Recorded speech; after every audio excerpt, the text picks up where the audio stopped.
You do not die on the battlefield. There are no thunderous hooves, no enemy blade to cut you down in glory. Instead, you wither away in silence, surrounded by whispers, trapped in a body swollen with sickness and regret.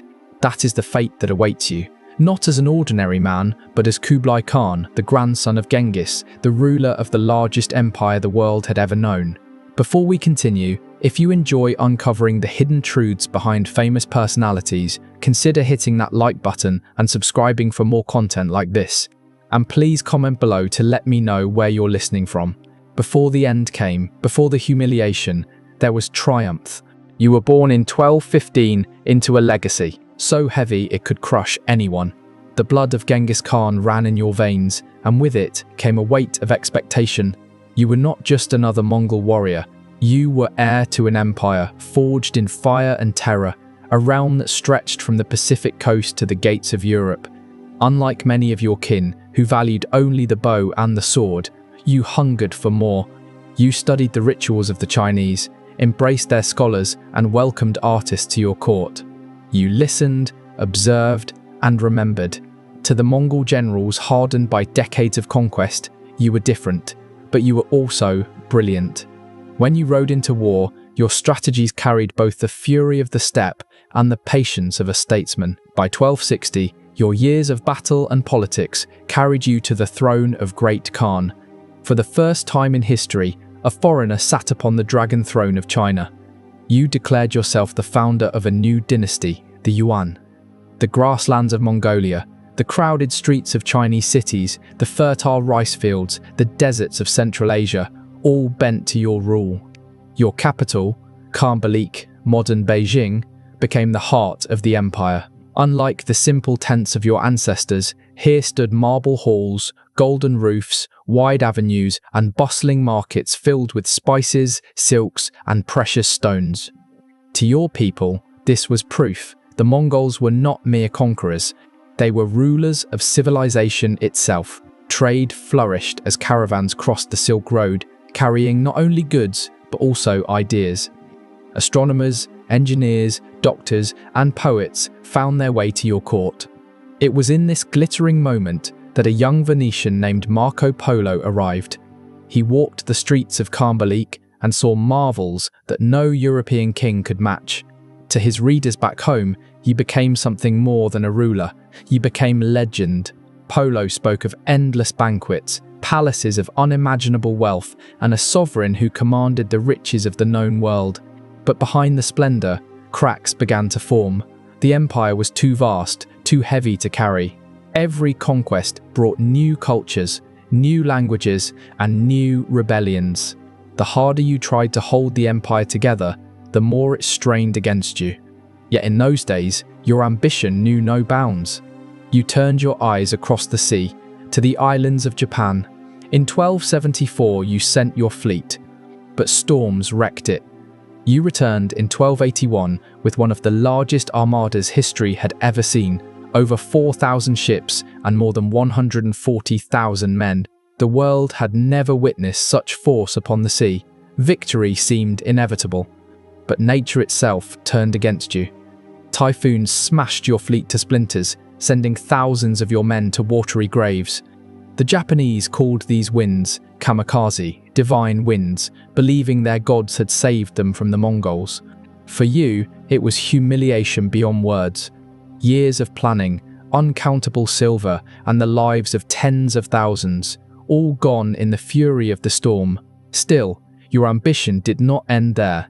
You hurled your armies at Vietnam, Burma, and Java. But there you found not conquest, only disaster. Jungle diseases ate away at your soldiers. Guerrilla fighters harassed your columns. One by one, your armies returned beaten, their ranks broken, their morale shattered. Every defeat came at a cost. More soldiers, more silver, more grain torn from the hands of Chinese farmers. The peasants groaned beneath the weight of your taxes. In villages across the countryside, rebellions sparked like embers in the dark.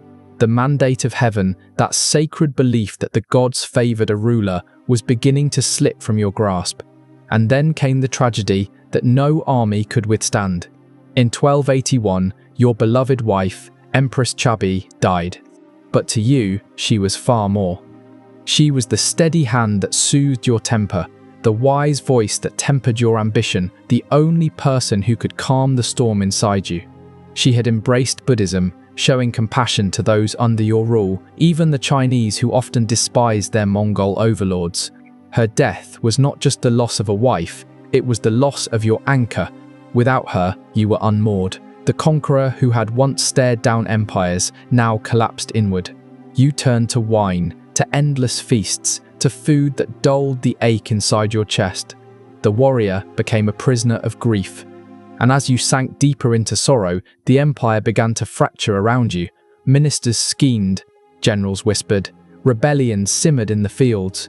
The great Kublai Khan had ruled the world at its height, but now shadows were gathering, and the storm that would break you was not on a battlefield or upon the waves of Japan. It was inside your own palace. You are Kublai Khan, once the ruler of a realm so vast it seemed unstoppable. Yet now you find yourself imprisoned not by enemies on the battlefield, but by sorrow, excess, and the slow betrayal of your own body. The world watches, but few see the torment inside your walls. After Empress Chabi's death, your palace, once a center of power, learning, and celebration, becomes a gilded cage. Silk curtains hide the corridors where whispers slither. Ministers bow, generals flatter, courtiers laugh at your jokes, yet none dare speak truth. You long for her presence, her guidance, her wisdom. Without her, the discipline that built your empire begins to crumble.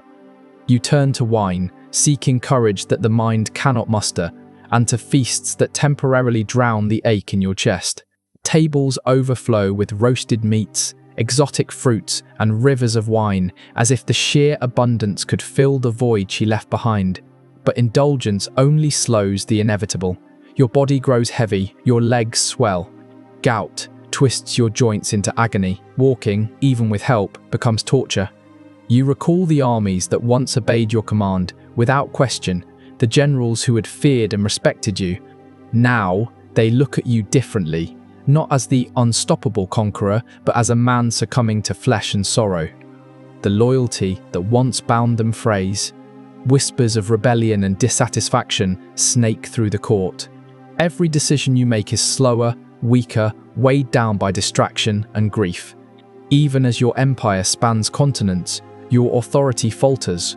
In distant provinces, Persia, Central Asia, Russia, governors and local rulers begin to ignore your decrees. They act as if your title is a relic, a symbol of a power that no longer reaches them. Within China, the taxes you once imposed to fund conquests fuel resentment.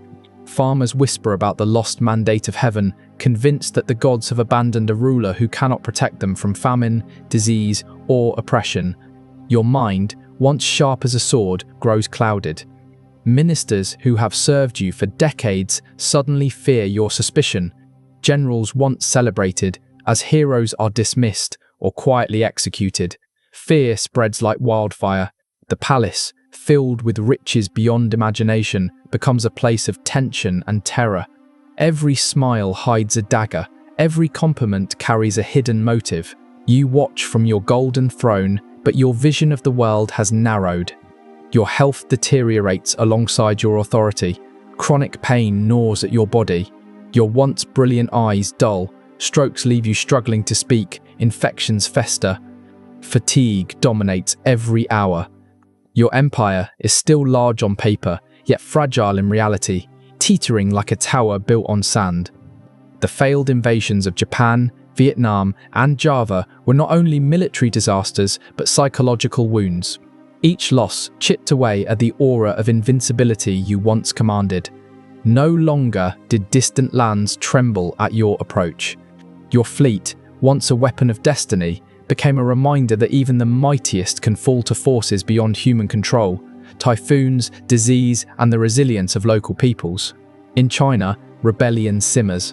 Secret societies form in the shadows, whispering that the Yuan dynasty has lost the divine right to rule.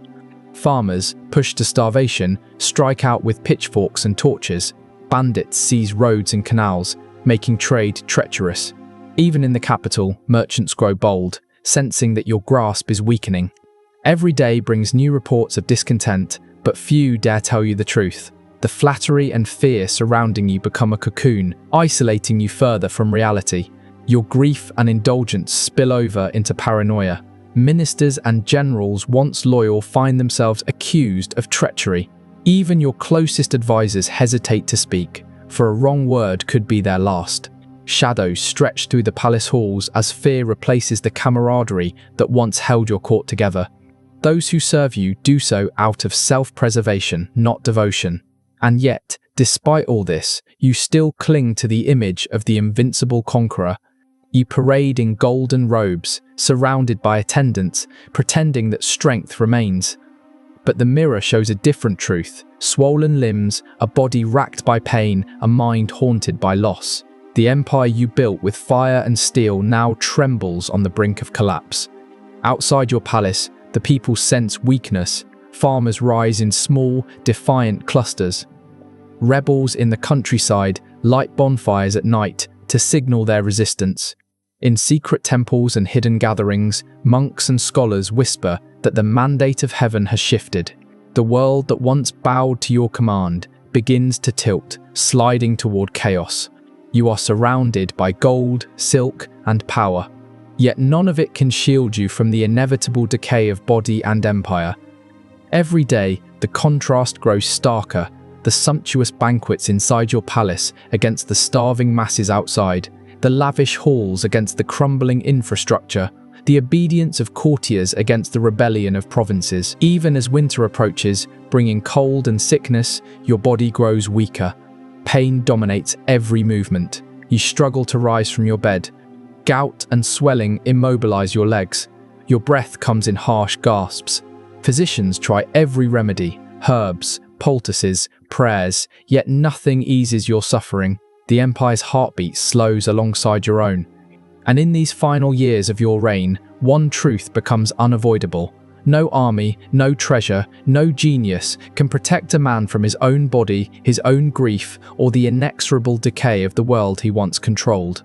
Kublai Khan, once the conqueror of continents, the master of worlds, has become a prisoner in his own palace, haunted by the memory of Chabi, the ghosts of his failures, and the relentless march of time. The storm has moved from the oceans of Japan to the corridors of your court. It rages quietly, insidiously, ready to sweep you away. You are aware, in moments of clarity, that the end is near. But even then, the empire, or your legacy, hangs in the balance, teetering as you lie trapped in a body that will not obey, surrounded by men who now fear you more than they respect you. The winter of 1293 approaches, cold and merciless. Outside your walls, famine, rebellion, and discontent surge. Inside, you lie swaddled in silk, your body swollen, your joints screaming, your mind restless, your heart hollow. The great Khan is no longer a god of war or a master of empires. He is a man trapped, awaiting the final reckoning, and that reckoning will not come in battle. It will not come with the clashing of swords. It will come in the quiet, suffocating agony of your own body, surrounded by whispers, fear, and the slow unraveling of all you fought to build. The empire trembles, the winter tightens its grip, and Kublai Khan waits, knowing that the end is inevitable. You are Kublai Khan, once the master of the largest empire the world had ever seen, now a shadow of the man who thundered across Asia on horseback. The winter of 1293-94 has closed in, bringing bitter cold, fatigue, and relentless pain. Your legs are swollen, useless beneath you. Gout twists your joints, every movement a blade of fire. Diabetes saps your strength. Your breath comes in shallow, ragged gasps, and even the simplest motion turning in bed requires the help of servants. No army, no treasure, no advisors can save you now. Every day, your reflection in the polished bronze mirrors shows a stranger. The conqueror who commanded fleets and armies is gone. In his place lies a massive, suffering figure, trapped inside flesh that will not obey, trapped inside a palace that has become more tomb than throne. Outside the walls of Kublai, the empire trembles. Rebellions ignite across the countryside as peasants and secret societies rise against your dynasty. Heavy taxes, famine, and corruption have left the people embittered. In distant lands, Persia, Central Asia, Russia provinces drift further from your authority. The dream of a unified Mongol empire is unraveling thread by thread. You are aware, even in your weakened state, that your death will mark the beginning of the end. And yet, in the palace, no one dares speak the truth. Courtiers bow, whisper, and flattery surrounds you like a suffocating cloak. No one will admit the empire is crumbling. The Great Khan's decline is a secret kept in fear, preserved by lies. Even the smell of sickness cannot penetrate the veil of obedience. By February 18th, 1294, your suffering reaches its zenith. Your once brilliant mind is clouded by pain and delirium. Your skin sags. Your eyes, which once commanded armies, are dull and distant. Your voice is weak, barely a whisper. Servants struggle to shift your massive body, a final humiliation for a ruler who once embodied unstoppable strength. You close your eyes for the last time, breathing shallow, each exhale a surrender to the inevitable.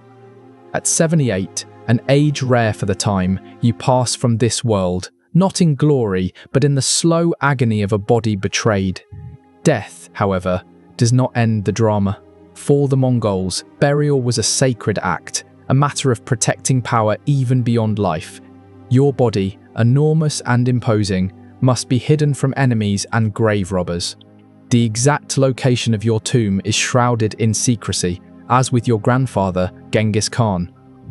Legends speak of a journey along the dead road, a path where any unfortunate witness was killed to preserve the secrecy of your final resting place. Animals were slaughtered if they approached the procession, and every precaution was taken to ensure the direction of your burial remained a mystery. Some whisper that you rest near the sacred Burkhan Karlun mountain alongside your forebears. Others imagine a vast underground chamber filled with treasure, weapons, and priceless artifacts to accompany you into the afterlife.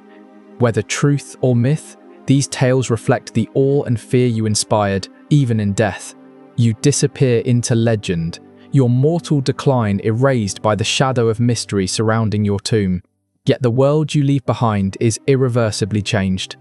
Your chosen heir, Temur Khan, ascends the throne, but lacks your authority, your vision, and your aura. The unity that made the Mongols unstoppable begins to fragment. Rival factions at court maneuver for power.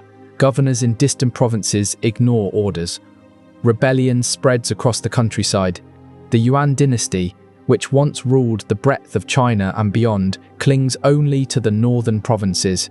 In China, resentment grows bolder. Taxes, corruption, and famine have pushed the people to the edge. Secret societies and local leaders claim the Mongols have lost the mandate of heaven. Natural disasters, floods, droughts, plagues reinforce the perception that divine favor has shifted. Over decades, the Yuan dynasty's control outside China weakens.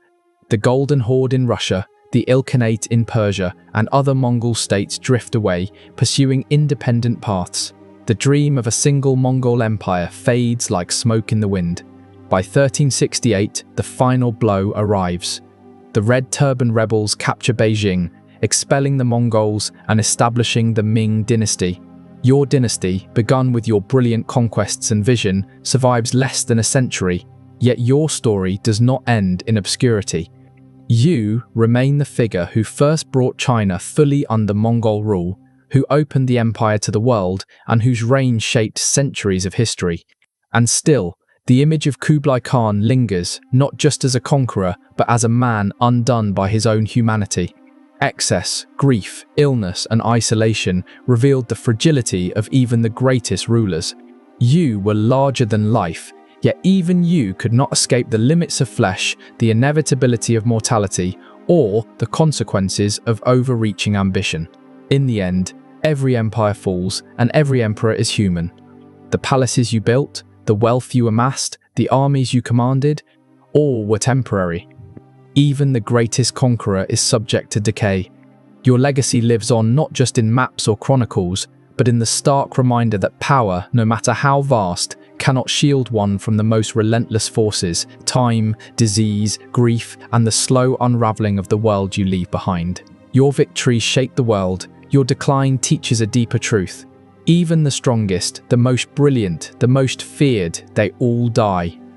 And sometimes, death arrives not on a battlefield, but in the quiet agony of a palace that has become a tomb, surrounded by the whispers of those too afraid to speak the truth. Thank you for watching. Let me know which country you are tuning in from, and don't forget to like and subscribe for more haunting tales from history.